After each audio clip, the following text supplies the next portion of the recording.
Chaque jour, Charles et Carole vous présentent la leçon de l'école du sabbat.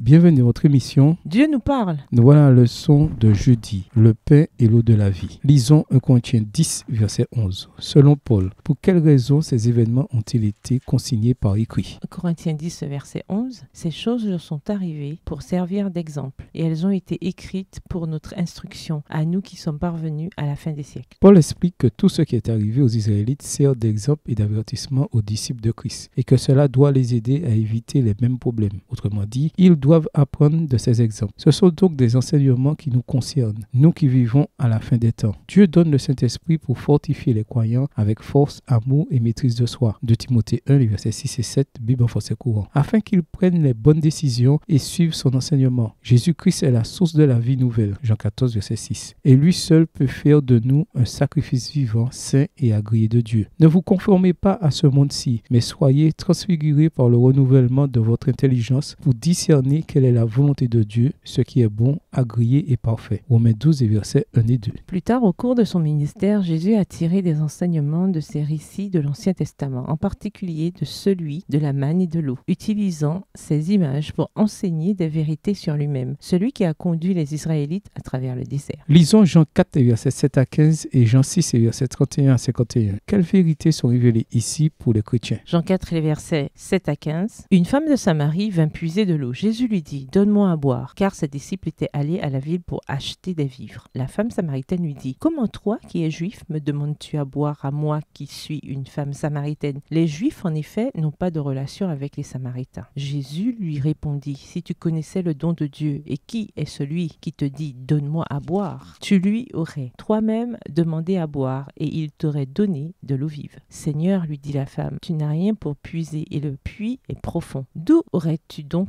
cette eau vive? Verset 12. Es-tu plus grand que notre père Jacob qui nous a donné ce puits et qui a bu lui-même ainsi que ses fils et ses troupeaux? Jésus lui répondit: quiconque boit de cette eau aura encore soif, mais celui qui boira de l'eau que je lui donnerai n'aura jamais soif, et l'eau que je lui donnerai deviendra en lui une source d'eau qui jaillira jusque dans la vie éternelle. La femme lui dit: Seigneur, donne-moi cette eau afin que je n'ai plus soif et que je ne vienne plus puiser ici. Jean 6, versets 31 à 51. Nos pères ont mangé la manne dans le désert, selon ce qui est écrit. Il leur donna le pain du ciel à manger. Jésus leur dit: en vérité, je vous le dis, Moïse ne vous a pas donné le pain du ciel, mais mon Père vous donne le vrai pain du ciel. Car le pain de Dieu, c'est celui qui descend du ciel et qui donne la vie au monde. Ils lui dirent: Seigneur, donne-nous toujours ce pain. Jésus leur dit: je suis le pain de vie. Celui qui vient à moi n'aura jamais faim, et celui qui croit en moi n'aura jamais soif. Verset 36. Mais je vous l'ai dit, vous m'avez vu, et vous ne croyez point. Tous ceux que le Père me donne viendront à moi, et je ne mettrai pas dehors celui qui vient à moi, car je suis descendu du ciel pour faire non ma volonté, mais la volonté de celui qui m'a envoyé. Or, la volonté de celui qui m'a envoyé, c'est que je ne perde rien de tout ce qu'il m'a donné, mais que je le ressuscite au dernier jour. La volonté de mon Père, c'est que quiconque voit le Fils et croit en lui ait la vie éternelle, et je le ressusciterai au dernier jour. Verset 41, les Juifs murmuraient à son sujet parce qu'il avait dit: je suis le pain qui est descendu du ciel. Et ils disaient: n'est-ce pas là Jésus, le fils de Joseph, celui dont nous connaissons le père et la mère? Comment donc dit-il: je suis descendu du ciel? Jésus leur répondit: ne murmurez pas entre vous. Nul ne peut venir à moi si le Père qui m'a envoyé ne l'attire, et je le ressusciterai au dernier jour. Il est écrit dans les prophètes: ils seront tous enseignés de Dieu. Ainsi, quiconque a entendu le Père et a reçu son enseignement vient à moi. Verset 46. C'est que nul n'a vu le Père sinon celui qui vient de Dieu, celui-là a vu le Père. En vérité,